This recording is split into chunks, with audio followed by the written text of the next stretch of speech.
బాబగారి వదిన మోహిని వన్నె లక్కమ్మ ఏమంటది అయ్యయ్యో ఓరి మొగల్లారా ఆయననే రాజ్యం అని చెప్పి రాజ్యముల పాలు పంచుతున్నాడు దేశమే అని చెప్పి దేశముల పాలు పంచుతున్నాడు అన్నలారా వాళ్ళకు లేని నిందను మోపుకుంటా ఒకసారి పాము వచ్చింది పామును కొట్టమని చెప్పి దేవుడు ముల్లయ్య పాము కొట్టమైనాడు పాపాల పాలైనాడు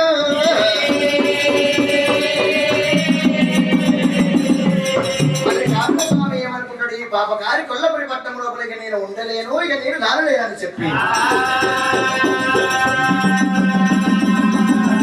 అమ్మవారు కోడి మెత్తడిగాల బాల పద్మాక్షి దేవుని ఎప్పటి పెట్టుకొని బంగారు నాగలు ఏపించుకున్నాడు ఒత్తిది మాట మట్టిది కోరమని కనుకనే 9 మంది వేపించుకొని పెట్టుకొని